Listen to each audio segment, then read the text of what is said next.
Hey, this is Brad, Blue Nile Farm. If you're used to having your roadways starting to grow up with grass and you kind of like just get tired of it, and you really don't want to grab Roundup or any other chemical, just deal with it. You know, there's tools out there that'll help you take care of this problem and maintain your driveway. And that's what I'm going to show you today, so stay tuned.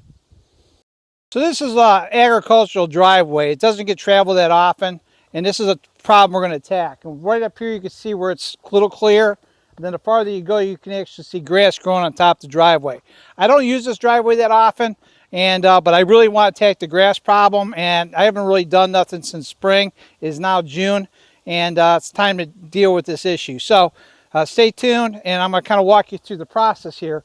So what we're going to do, first part, is I'm going to cut as much of the side grass as I can and get it off the walkway. And we're going to travel down a little bit farther here, and let's take a deeper look at some of the grass that's actually growing in this driveway. All right, so I just did a real rough mow job with a zero turn, and it's not about being perfect here right now. I just want to get this started, get rid of a lot of this grass, and it might not be perfect by the end of the day, but it'll definitely be a hell of a lot better than what it looks like now. So this is a stretch, and now you can clearly see back toward the wood line. And the other one, well, I'll flip this camera around, and this is the one going back toward the barns. So, you know, obviously cutting is going to make a big difference, and what we have mostly on the ground are small grasses like clover and some of the, you know, longer grasses. But there's really nothing in here that we can't rip out pretty easy, and that's what we're going to wind up doing. But, you know, you do have to attack this problem. If you allow it to fester for too long, you'll never get the job done. All right, the tool we're going to use is my TR3 with the hydraulic top link. That's crucial for this because I am going to manipulate the blades a lot when I go up and down the driveway. Number two is these have Scarfire knives. They can go set down deep. I'm really not trying to go too deep with this right now. I just want to rip out the grasses and just make passes. Because a lot of times when you have a roadway and it does have grass, if you drove trucks on it and other equipment over a period of time, normally you can kind of kill the grass and wear it down. My whole goal is not to destroy or really rip up my driveway because I really don't have pothole issues. All I want to do is kind of smooth it out and kind of kill the grasses. So that's kind of the objective here, and just kind of get a layer going. And I might do this a couple times, you know, throughout, you know, the summer, but right now, since I haven't done it in a while, I figure it's a good time to do so.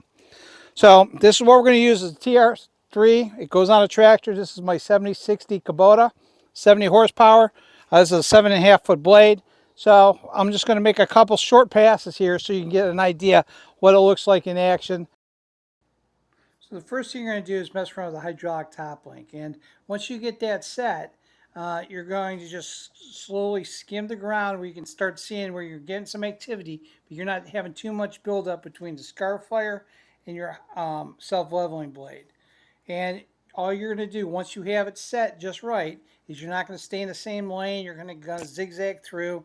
You're going to try to work that ground up and try to get the material to start to free up. And as you do this, you're going to see all that vegetable matter on that it's on top starting to get taken out.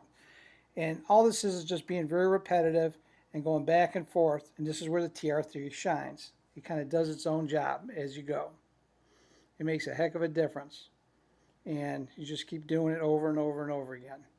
All right, so we just wound up making a bunch of passes with TR3 on the tractor, and just enough to give you a basic understanding of, we ripped up the grass. A lot of this grass has been ripped up. I probably softened the ground about 3 inches, maybe 4 inches below the surface.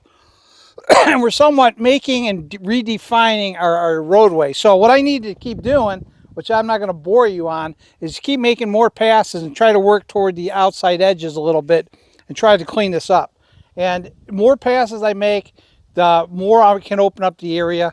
And I'm going to keep going all the way back. So where the tractor shines is I can make long runs constantly, back and forth, back and forth. If I had a skid steer, which is the SR3, it worked just as good. The downfall is I don't believe you can make long runs because it's hard to stay in position. It's almost better just to go short and work short and bring it back, you know, as you go. But you know, with the kicker with the TR3, because it's on a tractor, do not drive straight. Try to make zigzags and try to cut corners, and all you're trying to do is kind of keep manipulating that ground. You don't want to keep running your Scarfires in the same track. You want to break up different tracks so you can kind of work this material, because once it's soft and all this material on the ground is there, all that grass that we just kind of went over is going to die, and it's gone. And you know, down the road, if you want to put more stone on it, you have that option. A lot of times you don't even need this stone. That's what's nice with the TR3 and the SR3. Both of those units give you the opportunity to take a driveway that's kind of been let go for a long time and rebuild it in using what you pre-existingly have. You know, I don't put stone down every year. I know guys that I work with, they put stone on darn near every year, and I don't put stone on unless I really need to. And this is like the first year in probably 10 years I put stone on my driveway, or I'm going to. I haven't done it yet. But that's one of my plans. But I have a lot of different soft material that, even though I'm putting 57 down, just 57, there's enough fines in there that once it gets into the ground, or I work it with this SR3 or the TR3, that those 57 stones are going to start to bind with that finer stuff and make a nice pack.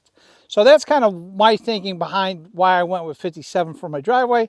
But this stuff here is kind of like the bastard child that has all different types of material that are in here, from gravel, crushed concrete, to, you know, asphalt grindings. And, you know, the only reason why we want more with the asphalt grindings is because a lot of times we ride horses up and down the driveway and it's softer on their feet than, you know, the hard stone.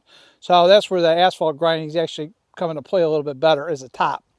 So, but anyway, you got to make passes, and this just want to give you a show of kind of what it looks like.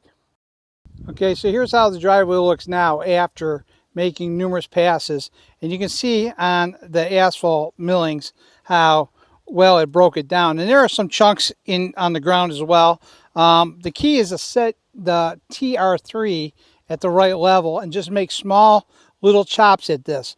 It's not about how deep you can go, it's more about how you can kind of just keep scraping the surface and self-leveling along the way, and it really makes a big difference. You know, I'm pretty happy with what it did. It really took out the grass. I'm going to let it sit for a while and not finish it up, but this is technically finished for my little farm driveway because I worked it up, I got rid of the grass, and we can now have a clear, defined run, not like how we started. And it took me less than an hour to do all this. So I'm pretty satisfied with it. And there's a couple points on the TR3 I want to talk about once I get back by the barns, but I wanted to give you a real good view of what this looks like more on the finished side. Now I can crown it. It's pretty crowned for what it's worth, but I mean, for what I'm looking for, this whole driveway needs to be widened just a bit more. But I'm very happy with the weed control and getting this back into use. Now you can take a roller down here if you want. You can drive over it with a bunch of trucks and cars or tractors. You can do whatever you want. But right now, at least we reclaimed our driveway and it looks pretty darn good. So here's the driveway more toward the barn area, looking back down the roadway. Like I say, you can see that we achieved our goal. And we made our driveway looking good, and it's well defined. And I'm more than satisfied with the outcome. And again, no chemicals, just straight up using the TR3, and it done a wonderful job. As far as setting up your TR3, like I say, you definitely need a hydraulic top link. And you know, if I lifted this machine up, this thing is setting almost at an angle. And once it's set down on the ground, it kind of tilts forward. So as I pull with the tractor, it's at the right height. So how do you know you're at the right height? Well, one is you got to watch the material that you're dragging across. So you have the self-leveling blade that comes across here, and it's going to go up and down on the ground. You also have the Scarfire teeth. The area between the leveling blade and the Scarfire teeth are going to build up with material. And as that material builds up, what you want to see is it build up kind of like where my hand is, halfway there. Some of it feeding out through the combs and some of it building up. It's like a check and balance, and it has to be just about right, and the ground has to be somewhat dry. If it starts to pile up in here, you're going to find that you're dragging very heavy and it's hard. So what you need to do is lift your 3-point up just a little bit and try to find that sweet spot that you can kind of drag and have this machine work at self-level and cut, and have material build up and feed out through the combs at the same time. And then you don't really have to adjust the top link ever. What you're really going to be adjusting more so is the 3-point. And if you can do that and you find that sweet spot, this thing works great on driveways and on dirt. And that's really the key to getting this set right. But the reason why I was building up over here, a lot of times I was having green grass and clumps, and I would go down to the end row and maybe just spread it out. So as it dries and I keep going over it, it'll be disintegrated and you wouldn't even know it's there anyway. So, but like I say, need a hydraulic top link, watch how much is carried in here, and that's really the key to setting this up right, and it works wonderful. The other thing I want to point out is match the right size TR3 with the right size tractor.